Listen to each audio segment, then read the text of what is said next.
over here from our 8th Imam, he says that ما من أحد من شيعتنا ولا يغتم إلا اغتممنا لغمه ولا يفرح إلا فرحنا لفرحه.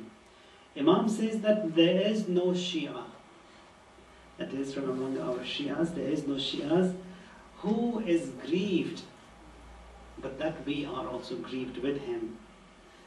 Or says that there is no Shia who is pleased or who is happy, but that we are also happy with him. So we have an Imam who is so kind, that who is with us in our joys, in our sorrows, in our griefs, in our pains. He is with us at all times. So when we have an Imam like that, we have to try and do something so that we also relate with him in the best possible way. Again, I like to quote from the Imam, as the day is for the Imam. Imam says that ملعون ملعون من أخر الغداة إلى أن تنقضي النجوم. That mal'oon means deprived from the special share of mercy of Allah. Someone who delays his prayers from its time of fazila. Now, two things are being mentioned over here. Now, prayers. Now, today it's just an introduction, inshallah, just to get an idea of what we will be talking about. Imam says over here that someone who delays his prayers from that time of fazila. Prayer is that obligation that Allah has made wajib for us, that is for our own perfection, so that we connect and relate to Allah, so that the mercy of Allah can be attracted by this tool, by this prayer that Allah has made wajib for us. He says you have to say your prayers. The time of fazila, it's that time when it enters. For Fajr, for example, if it's 5 o'clock and you take 5 minutes to say your prayers, for you the time of fazila will be that 5 minutes only. And then you've got a time which is akhir waqt, which is within that time, before the sunrise. For example, if the sunrise is 6:30, you say your prayers at 6:28. You've done your duty. That is that wajib on you. Imam over here says that mal'oonun, that someone who delays his prayers from that time of fazila to the last time, to the end of time, that person is mal'oon. That is, he is deprived from the special share of mercy of Allah. And then says that someone who offers the prayers at the time of fazila, he attracts the pleasure of Allah, Ridwanullah.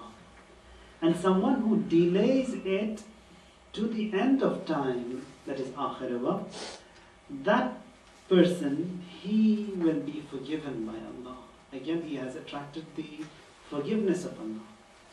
Now, forgiveness is when a person has committed a sin. Now, according to the definition of the Imam, that someone who has delayed his prayers from awwal waqt to akhir waqt, it is as if a sin that has been committed. So we who want to relate to the Imam or be a small reflection of the existence of the Imam, we have to try and give importance to the prayers first of all. Because prayers, they play an important part in our life.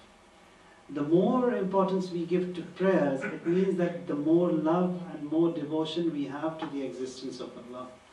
Now, one of the reasons why we are said that we say the prayers at the time of fazila, it is because Imam, he is the most perfect and the perfect existence, the best of the creations of Allah, and he also says the prayers at that time.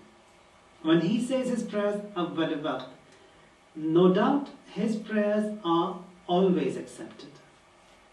When his prayers ascend and attract the mercy of Allah, we whose our prayers, they are definitely faulty. But when we say that at that time of fazila, with the prayers of the Imam, our prayers that are faulty also are accepted by Allah. So that is a bonus that is being given to us. Now, a prayer faulty being accepted, and a prayer which is faulty not being accepted, it's a big loss that we will be sustaining, a loss that will be sustained by us. So based upon this teaching, again, of the Imam says that someone who delays his prayers, his morning prayers, may that be his Zohar prayers or Maghrib prayers, purposely, without any reason, he is deprived from that special share of mercy of Allah Tabarak wa Ta'ala, and says that أَوَّلُ وَقْتِ رِضْوَانُ اللَّهِ وَآخِرُهُ عَفْوُ اللَّهِ, that the first time of the prayer, that أَوَّلُ وَقْت, or the time of fazila, of prayers, that is Ridwanullah, it attracts the pleasure of Allah, and that Akhir Waqt, it is Afwullah, that is the forgiving of Allah. Now what, God forbid, is done, that prayers, they are made qaza. Now a person who has skipped his prayers, or he hasn't performed his prayers, when he is saying those prayers, that is something, a time that Allah has not set.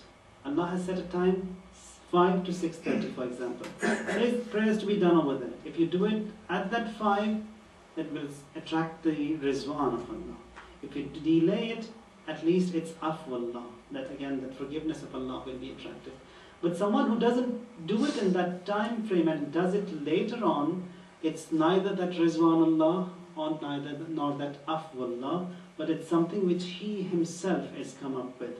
But because it's a duty that he has to make that prayer up, again, it doesn't attract what it should be attracting.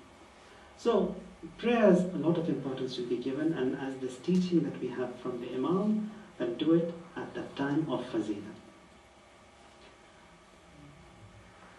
Do you have any questions to know?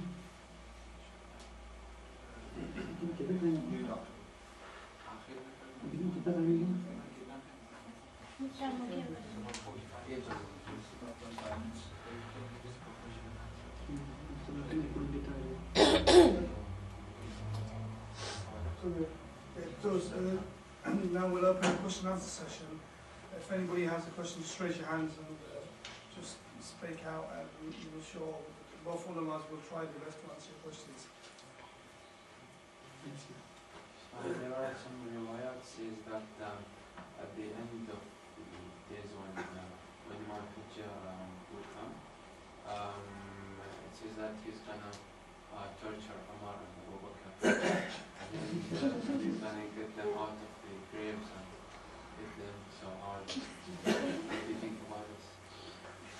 Well, when we define mercy, this is again the mercy of the Imam, that he will be dealing it in that way. Because we have riwayat. For example, if you remember in one of the speeches during the time of Marhum Imam Khomeini, it was the time of, I believe, Saddam, and many of the presidents of America also were there. And then Reagan. And he, at the end of the speech, he said that may Allah kill him, or bring that death closer to him. And then the people, they started laughing, and then he elaborated that it's not a joke, it is a prayer that I am doing for him. And why is it a prayer? Then he says that if we ask Allah to kill him or clean the surface of this earth from the presence of these shayateen, the more they live, the more sins they will do, the hotter and the tougher that Jahannam of theirs will be. When we ask Allah to kill them, to clear the surface of earth by their existence, it is a prayer that we are doing to them, that whatever that the lowest levels of Jahannam are awaiting for them, they don't get worse. So it is a prayer. So again, over here when we talk about Imam, for example in Surah Muhammad sallallahu alaihi wasallam, there says that that when it comes to Imam, to Rasulullah, he is Ruhama'u baynahum ashidda'u al-kuffar. He is tough with kuffar, Ruhama'u baynahum, and kind among his own people. When it is tough with the kuffar, that again it is a kindness that is being shown to them. Or for example, the teaching in akhlaq to us is that you shouldn't be proud, you should be mutawadhi. But when a person is maghrur or proud himself, the teaching is that you have to be proud. And that pride of yours, that pride, it is tawazu. So again, if Imam is going to be tough with those, in those cases, that is kindness that is being shown, but in a different way.